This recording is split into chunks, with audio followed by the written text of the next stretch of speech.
sama-sama tayong magiging saksi.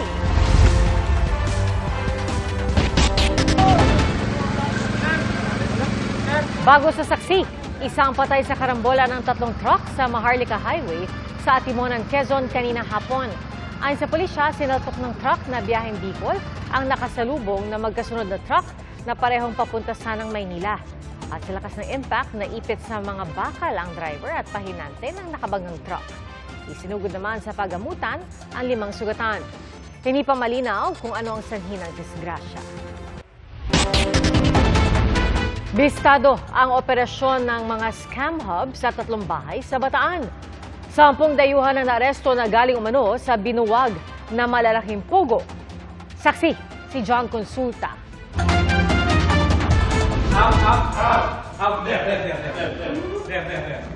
Sa ikinasang raid ng NBI sa Bataan, isa-isang pinalabas ang mga Chinong nagtangkang kumubli sa mga kabinet. Cellphone. Mobile phone. Ang isang Chino naman, di na nakapagtago, nakumpiska ang hawak na cellphone. Sa loob ng bahay ng mga suspect, inabutan ng mga ginagamit nilang computer at iba pang uri ng gadget. May satellite internet system din ang grupo para di na gumamit ng local telco at makaiwas sa pag-trace ng mga otoridad. Pero ayon sa NBI, dumiskarte sila para matuntun ang sinasabing small pogo hub ang naging susi raw sa operasyon. Nagkamali yata sila nun kasi yung may-ari ng inuupahan nila, yung anak dating NBI agent. Ang asset natin dyan, Chinese din, na ayaw na merong ganyan. Ayon pa kay NBI Assistant Director Noel Bocaling, galing ang mga dayuhan sa mas malaking pogo na naghiwa-hiwalay para sa pagpapatuloy ng kanilang operasyon. Yung kaso nila Alice Guo at saka yung mga sa Porac na na-dismantle ng Paoxy. Nung dinismantle nila yan, marami dyan sa mga nandiyan na nakatakas din yung mga nakatakas. Nung tumakas sila, hindi na sila nag-amo. Sila na lang ang nag-create ng grupo-grupo nila. Yung mga cellphones na gamit nila doon, nakatakip ang mga camera para hindi makita yung kausap nila. Sa itinayong small-scale scam hub, ginagawa raw ang love scam, investment scam at iba't ibang klase ng panloloko. Sa kabuuan, 10 Chino ang naaresto sa 3 bahay na sinalakay sa raid. Maharap sa Anti-Financial Account Scamming Act ang mga naarestong suspect. Para sa GMA Integrated News, John Consulta ang inyong saksi. Sumiklab ang sunog sa imbakan ng mga kable sa Batangas. Ating saksihan. Diyos ko po, inaabot na yun. Binulabog na naglalagablab na apoy ang mga residente ng Barangay Ginhawa sa bayan ng Tuy, Batangas, bandang alas 10:30 kaninang umaga. Laki sobra. Ang mga residente napalabas ng kanilang bahay nang mapansin ng maitim na usok sa kalsada. Nasusunog na pala ang isang warehouse ng mga kable sa kanilang lugar. Ang lawak ng sunog at laki ng usok kita rin mula sa himpapawid. Halos nabalot na rin ng usok ang bahagi ng kalsada kaya bumigat ang trapiko doon. Paunti-unti lang sila nagpapadaan, gawa sa club ng usok yung daan Malakas din ang hangin sa lugar kaya mabilis na tinatangay ang usok. Sumobra na ang laki ng apoy. Ang apoy nadilaan na rin maging ang ilang kable ng kuryente. Ang mga bombero tulong-tulong sa pag-apula ng apoy na patuloy na nagngangalit pasado alas 5 ng hapon kanina. Ayon sa BFP, pahirapan ng pag-apula sa sunog na umabot na yan sa ika-4 na alarma. Wala pang impormasyon sa pinagmula ng apoy na patuloy pa ring inaapula hanggang ngayon. Wala ring napaulat na nasugatan ayon sa Nasugbu MDR-MO. Patuloy na inaalam ang halaga ng pinsala. Nasunog din ang ilang bahay sa Barangay Kamaman-an sa Cagayan de Oro City alas 9 ng umaga. Dahil gawa sa like material sa mga bahay, umabot ang sunog sa ikalawang alarma. 5 bahay ang tuluyang natupok habang 2 ang partially damaged. Halos 2 milyong piso ang naitalang danyo sa sunog na patuloy na iniimbestigahan. Isa sa tinitingnang dahilan ng apoy ang flying connection sa lugar, lalo't dikit-dikit ang mga bahay doon. Isang abandonadong dormitoryo naman ang tinupok ng apoy sa Tagbilaran City sa Bohol. Ayon sa BFP, halos kalahating oras ang itinagal ng apoy bago tuluyang naapula. Kasama sa natupok ang 2 motorsiklo. Inaalam pa ang kabuang danyos at dahilan ng sunog, pero isa sa tinitingang sanhi ng apoy ang posibleng pagtapon ng upos ng sigarilyo. Para sa GMA Integrated News, ako si Bernadette Reyes, ang inyong saksi. Nasagip ang isang sanggol na tinangka umanong ibenta sa Quezon City. 5 sangkot umano sa baby for sale ang naaresto. Saksi, si Chino Gaston. Nagtangka pang pumiglas ang sospek na ito nang makumpronta ng mga tauhan ng PNP Women and Child Protection Center sa isang restaurant sa Cubao, Quezon City noong Martes. Pero pinusasa na siya ng mga pulis at kasamang binasahan ng Miranda rights. Kayo ay ina-arrest po sa salang 9208 as amended by 10364 and RS 7610. 5 sospek ang nadakip sa operasyon matapos magtangka umanong magbenta ng 7-day-old na sanggol. 75,000 pesos ang halaga ng pagbebenta ayon sa National Authority for Child Care o NACC. Meron nga daw pong nag-pick sa kanila na may bentahan nga ng baby. Actually, pang third na daw nila to na pagbenta ng bata. Napaamin naman din nung isang araw yung dalawang couple. Nakakulong na ang mga sospek. Ang sanggol naman dinala sa isang pribadong child care facility. Sa datos ng NACC, 13 social media groups ang namonitor nilang patuloy na nag-aalok at nagbebenta ng mga bata online. Noong nakarang taon, umabot pa raw sa 23 ang mga social media groups na ito. Pero nabawasan sa ginawang mga operasyon ng DSWD, NBI, PNP at DICT. 9 na sanggol ang nasagip mula noong nakarang taon. 14 na sospek naman ang naaresto. Para sa GMA Integrated News, ako si Chino Gaston, ang inyong saksi. Pinaiimbestigahan ng pamunuan ng PNP ang insidente ng away kalsada na kinasangkutan ng isang pulis noong araw ng eleksyon. Ang pulis na undercover security noon nakuha ng naglabas ng baril. Saksi, si June Veneracion. Mamakaawa niya, rider, Sa gitna ng matinding traffic noong Lunes, araw ng eleksyon, nagkagirian ang 2 rider sa Santa Ana, Maynila. Hatak-hatak ng rider na naka-hoodie jacket ang helmet ng motorcycle taxi rider na kanyang kinukumpronta.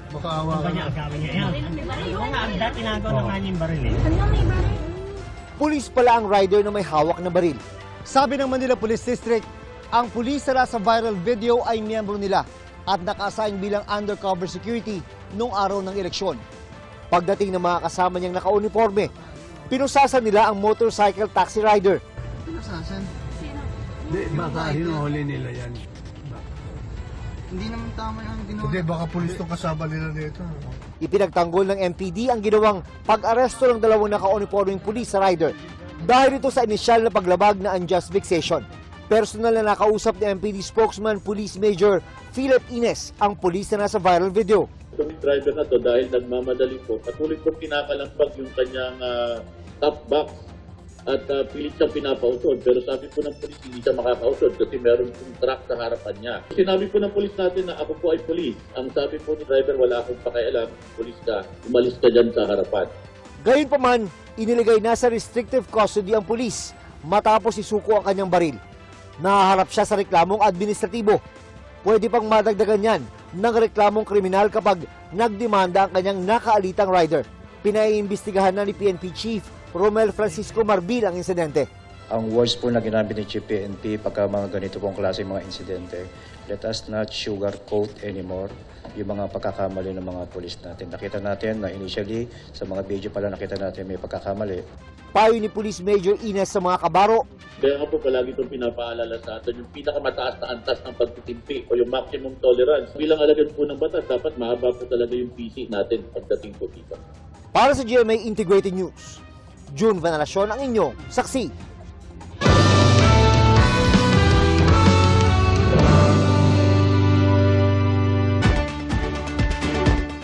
Kasado na ang programa para sa proklamasyon ng 12 nanalong senador bukas, ngayong tapos na ang official count ng National Board of Canvassers. Saksi, si Maki Pulido. Kung noong 2022 inabot ng halos 2 linggo bago iproklama ang mga nanalong senador, nitong eleksyon 2025 handa nang magproklama ang COMELEC matapos lang ang 3 araw mula nang magsimulang magbilang ang NBOC o National Board of Canvassers. Pinakamabilis sa kasaysayan po ito ng ating canvassing. Batay sa official National Certificate of Canvass, ang mga iproproklama bukas alas 3 ng hapon sa The Tent ng Manila Hotel ay sina Bongo, Bam Aquino, Ronald De La Rosa, Erwin Tulfo, Kiko Pangilinan, Rodante Marcoleta, Panfilo Lacson, Vicente Soto III, Pia Cayetano, Camille Villar, Lito Lapid at Amy Marcos. Ipinadala na ng COMELEC ang kanilang mga imbitasyon. Papayagang magdala ang bawat panalong senador ng tig-15 bisita at pagkatapos iproklama, papayagang magbigay ng 5 minutong pahayag. Moment nila to. Pinaghirapan naman nila ito. Inaasahan sa Lunes naman ang proklamasyon ng mga nanalong party list. Pinag-uusapan pa lang ng COMELEC kung 63 o 64 ba na party list ang kanilang iproproklama batay sa itinakdang computation ng batas. 82.2% ang voters turnout ngayong eleksyon 2025, pinakamataas na turnout ng midterm elections. Ayon sa Election Watch Group na NAMFREL, sa kabuuan naging tahimik at maayos ang eleksyon.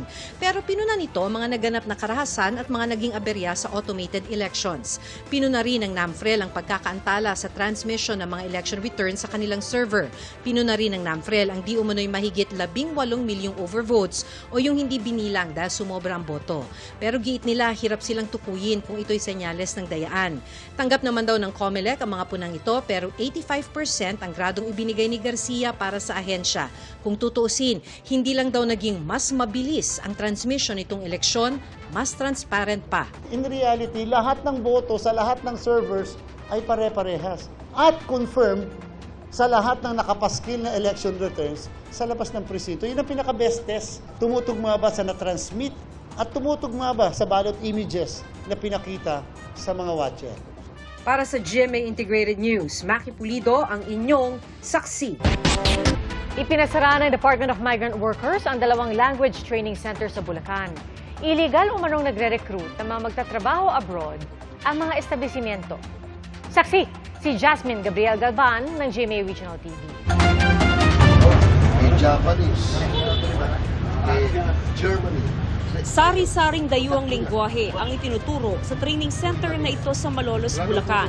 Pero ipinasara na ito ng Department of Migrant Workers matapos madeskobring nagre-refer sila sa mga recruitment agency ng mga estudyanteng ipapadala para makapagtrabaho abroad. Ayon sa kanilang authority, dapat sila lamang ay nagbibigay ng serbisyo para sa language courses. No? Ito yung mga languages na kung saan requirement ito sa deployment process natin. Hanggang doon dapat lamang ang kanilang ginagawa. Nakapaskil pa sa loob ng training center ang iba't ibang litrato ng umano'y mga na-recruit nila. Ayon sa DMW, ngayong taon lang nagsimula ang nabistong recruitment. Pagkatapos ng training, i-refer sila sa mga ahensya na lisensyado. Yun ang initial investigation. Walang pahayag ang pamunuan ng training center. Kaparehong gawain ang nabisto sa Kalumpit, Bulacan. Wala rin umanong accreditation para mag-refer ng mga estudyante abroad.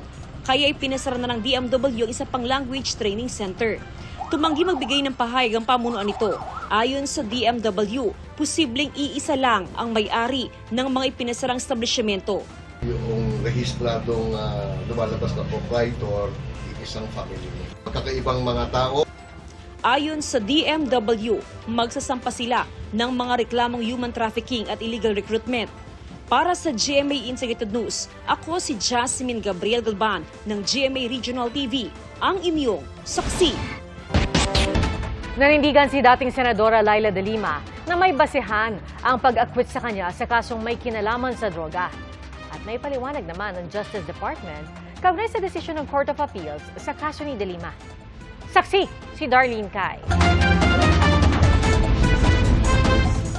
Naghahanda si dating Senadora Laila De Lima sa mga susunod niyang hakbang matapos ipawalang bisa ng Court of Appeals ang pagpapawalang sala sa kanya ng Muntinlupa Regional Trial Court sa kasong may kinalaman sa droga.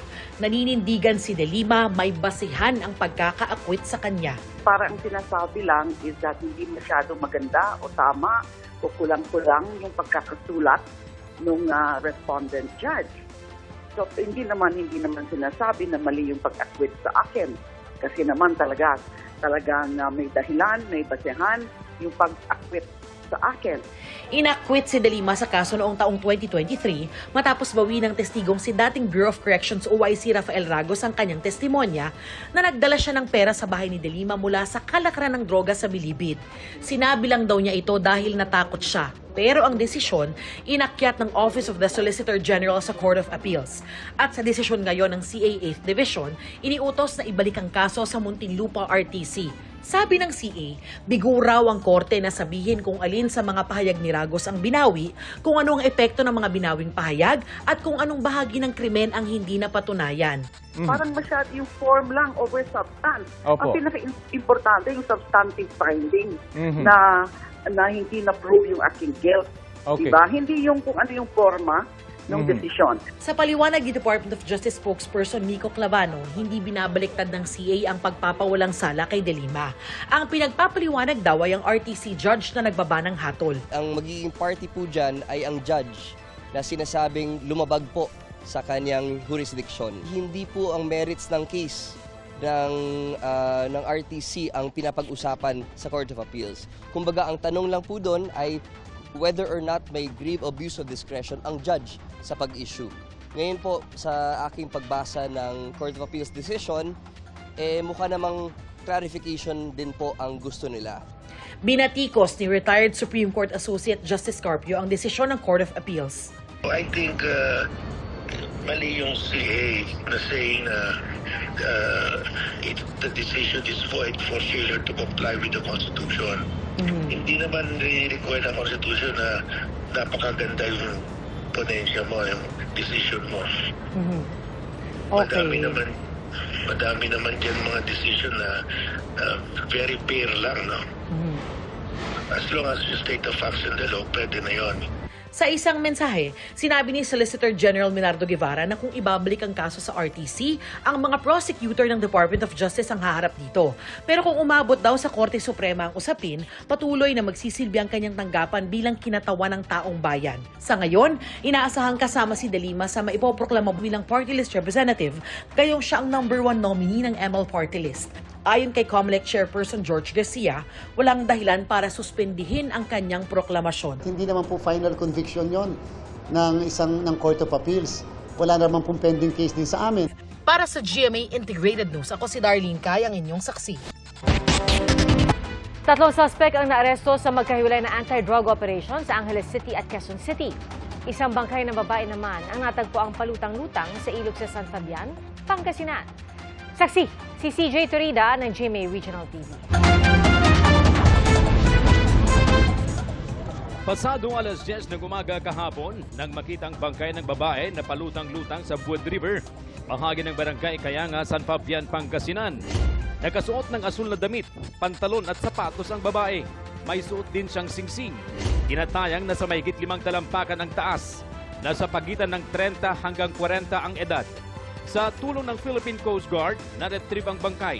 Unidentified po yung bangkay pero nag-flash alarm na kami po sa higher office namin para doon sa mga may nakakakilala po. Wala pong nakitang sugat o anumang foul play. Dinala ang bangkay sa isang punerarya sa bayan. Hanggang ngayon, wala pang nagkiklaim sa bangkay. Kung wala pa rin magkiklaim na kamag-anak matapos ang 1 linggo, ililibing ng maayos ang bangkay sa pampublikong sementeryo. Sa Angeles City, Pampanga, arestado ang 2 dayuhan sa illegal drug operation ng Angeles City Police Office, katuwang ang Regional Intelligence Unit ng Pro-3 sa Barangay Pampang.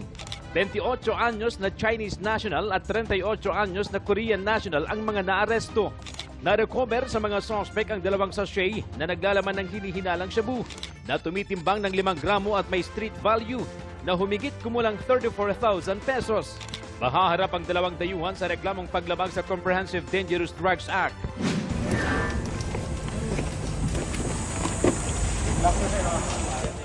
Bahay naman sa isang subdivision sa Quezon City ang pinasok ng NBI Dangerous Drugs Division.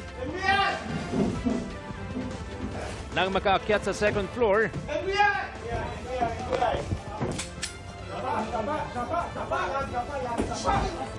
bumungad sa mga operatiba ang mga drug paraphernalia at droga. Nang buksan ang itim na pouch na nakita sa cabinet ng kanilang target,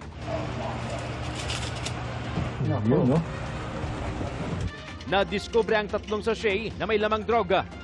Nakita rin sa loob ng kwarto ang isang electronic weighing scale at mga di paggamit na sachet. According dun sa residents, which was also validated by our surveillance and undercover work, he was the one selling drugs dun sa subdivision. The director dispatched yung team namin to look into the matter.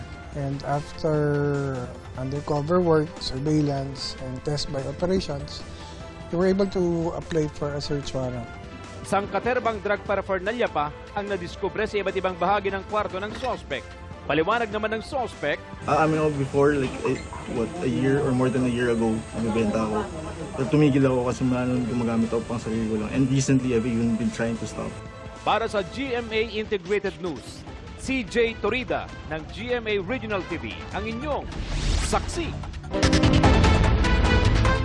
Driver ng SUV na nakabangga at nakapatay ng 2 individual sa NAIA Terminal 1, pansamantalang nakalaya.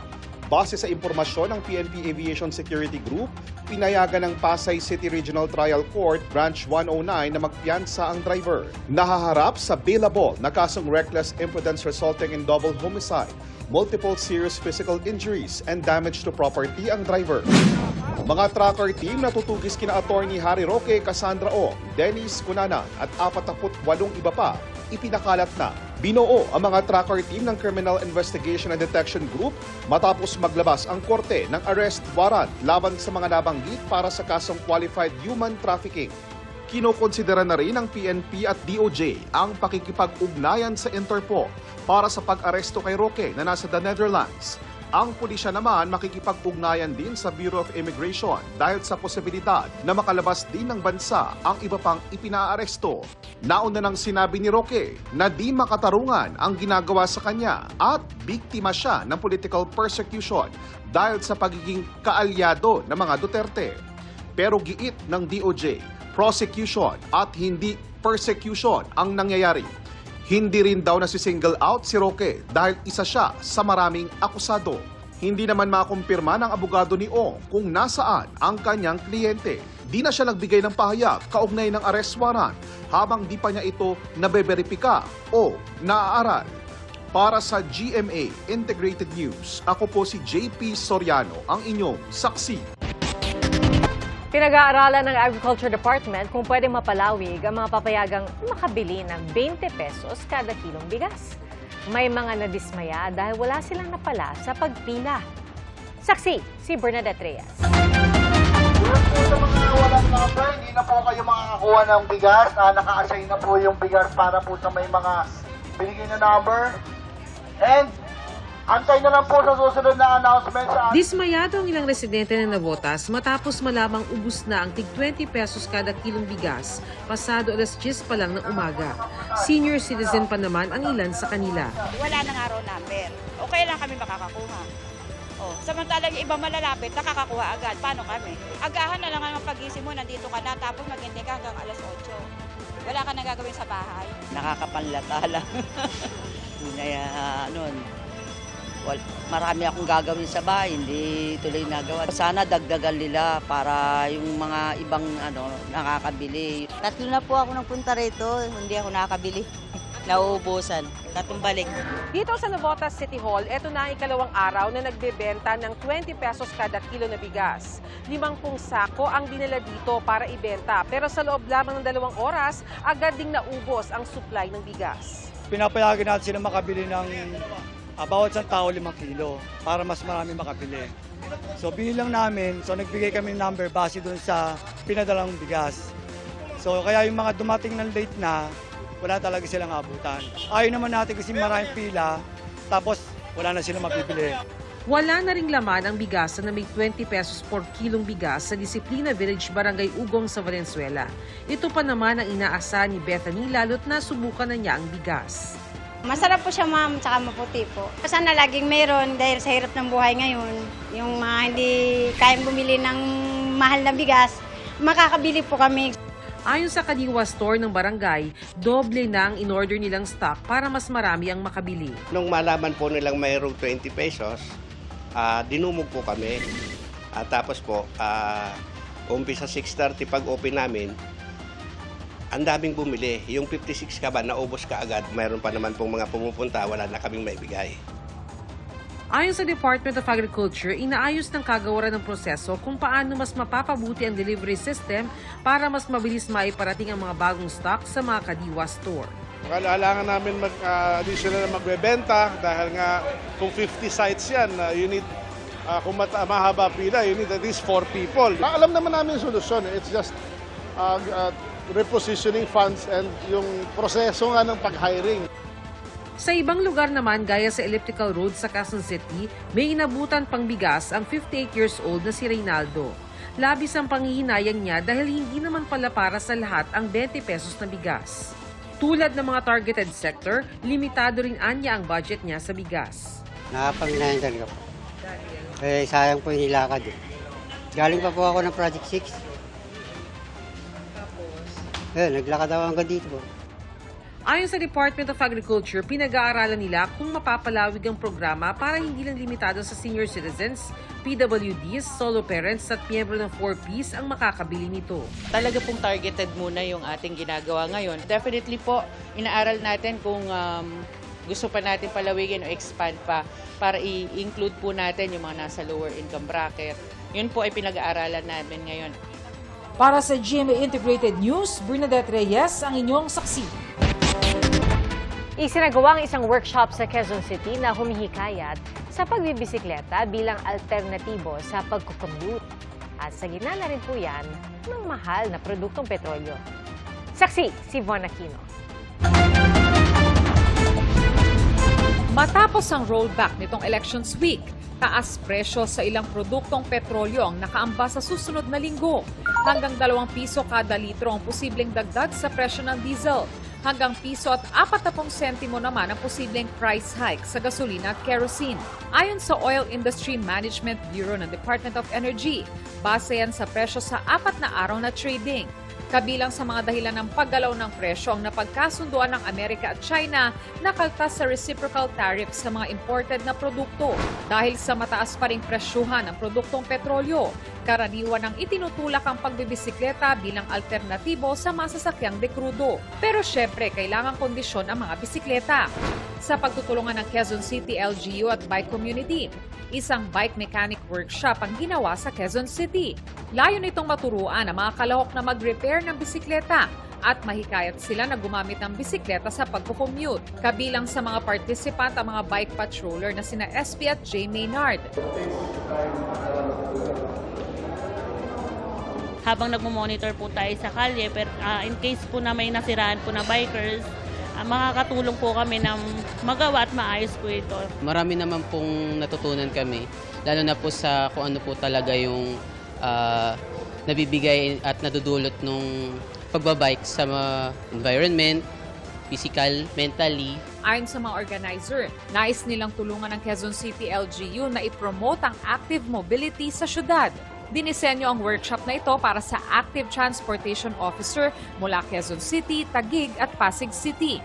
Pero gagawa rin daw sila ng workshop para sa mga biker sa susunod. If we want to encourage more people to choose bike commuting as a form of transportation, kailangan po inform yung mga siklista natin kung paano ayusin yung bisikleta nila, kung ma-flat sila sa pagbabike commute sa kung saan man sila pupunta. May bike exhibit din kung saan makikita ang iba't ibang klase ng bisikleta tulad ng bamboo bike, gears at bike accessories. Para sa GMA Integrated News, Von Aquino ang inyong saksi. Sa Bicol, nabalwate ni dating Vice President Leni Robredo, 8 kandidato ng alyansa ang pumasok sa top 12. At sa Mindanao naman, pasok sa top 12 ang lahat ng kandidato ng Duterte camp, kasama si Congresswoman Camille Villar, na kandidato rin ng alyansa. Paano nga ba ang pagboto base sa lugar? Saksi si Joseph Moro. Base sa official results mula sa National Board of Canvassers, kalahati lamang ng kandidato ng administrasyon ang nanalo sa eleksyon para senador. Sa ngayon po, ang bilang po ay 6 na nakapasok. Kasama sa bilang ng Malacanang si Representative Camille Villar na inendorso rin ni Vice President Sara Duterte. 4 naman ang pasok mula sa ticket ni dating Pangulong Rodrigo Duterte at mga inendorso ng kampo niya tulad ni Senador Amy Marcos. 5 kung bibilangin si Villar. Dalawa naman ang napunta sa magkaalyadong Bam Aquino at Kiko Pangilinan.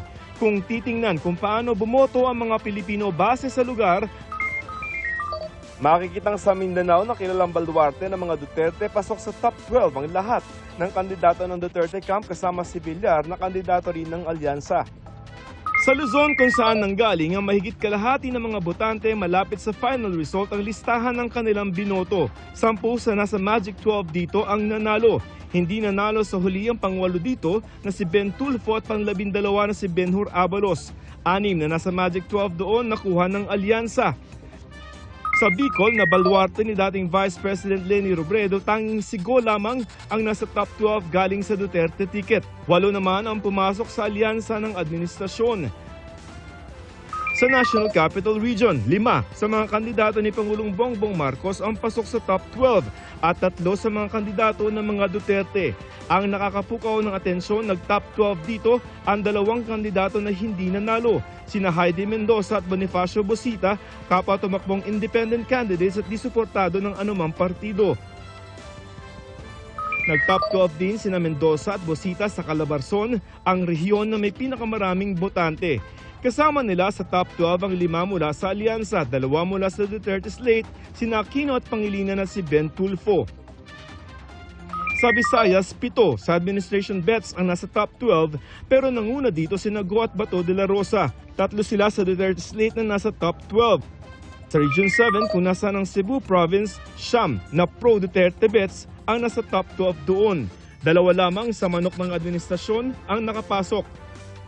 Ngayong eleksyon 2025, 57 million mula sa lampas 69 million na mga Pilipino na nagparehistro ang bumoto talaga. 82% yan na voters turnout, pinakamataas sa buong kasaysayan ng mga midterm elections sa bansa ayon sa COMELEC.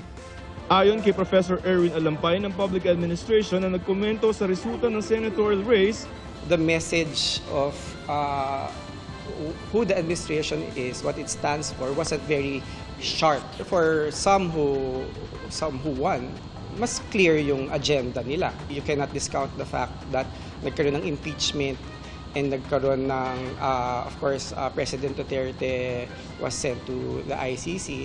Makikita mo naman yung divide. Para sa GMA Integrated News, Joseph Morong ang inyong saksi. Mula botohan, bilangan hanggang proklamasyon, hindi bumitaw ang marami sa inyo sa pinakamalawak, pinakakomprehensibo at pinakapinagkakatiwalaang Election 2025 coverage ng GMA Integrated News.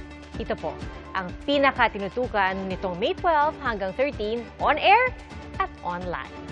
Ating saksihan.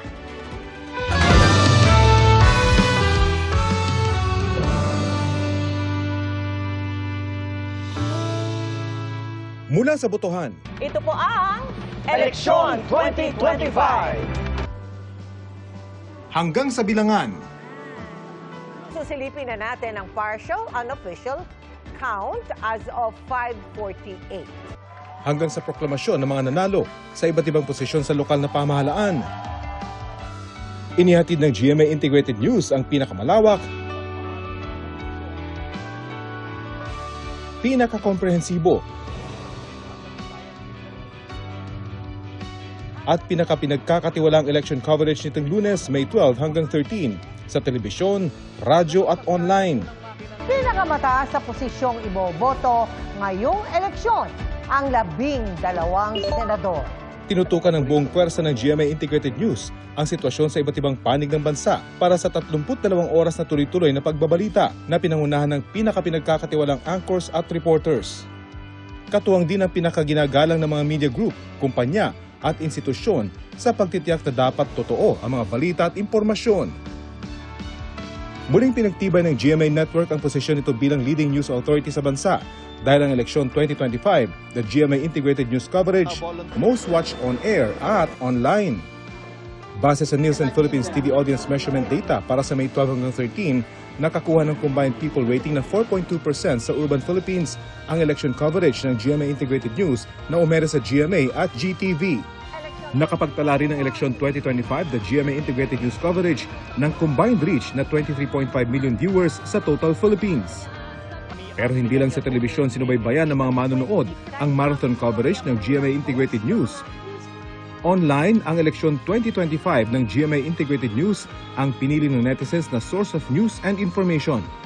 Batay sa Global Video Measurement and Analytics Platform ng Tubular Labs, nakapagtala ang live stream ng eleksyon 2025, the GMA Integrated News coverage ng kabuuang 112 million views across online platforms.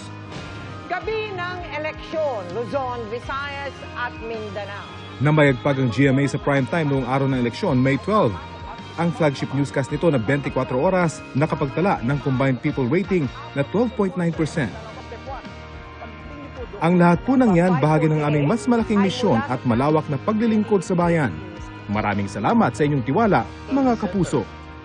Dapat totoo sa eleksyon 2025.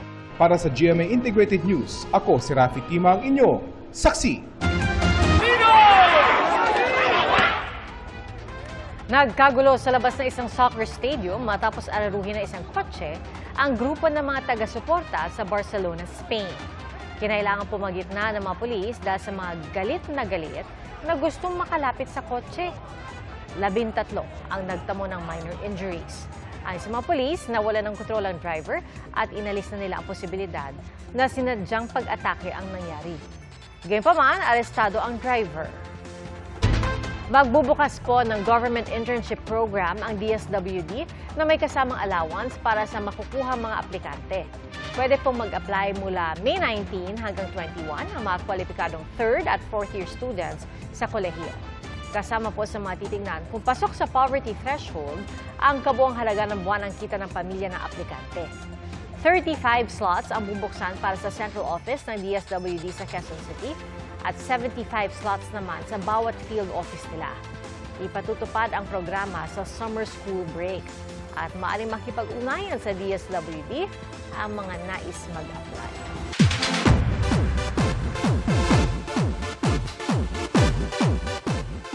Pati si Ruru Madrid hindi napigil ang excitement nang makita ang teaser na tampok si Sangre Terra na ginagampanan ng kanyang girlfriend na si Bianca Umali. Ipinost ito ni Ruru sa kanyang social media story kasama ang proud na caption, "Jowa ko yan!"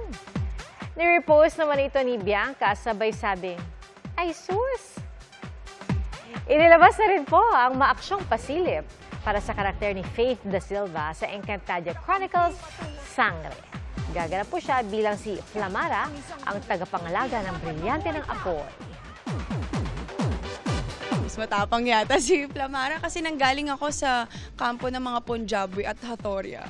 So yung pagsamahin mo yung dalawang kampo na yon, ibig sabihin mas matigas talaga ang ulo, pero may puso pa rin. Salamat po sa inyong pagsaksi. Ako po si Pia Arcangel para sa mas malaking misyon at sa mas malawak na paglilingkod sa bayan. Mula sa GMA Integrated News, ang News Authority ng Filipino. Hanggang sa Lunes, sama-sama po tayong magiging saksi!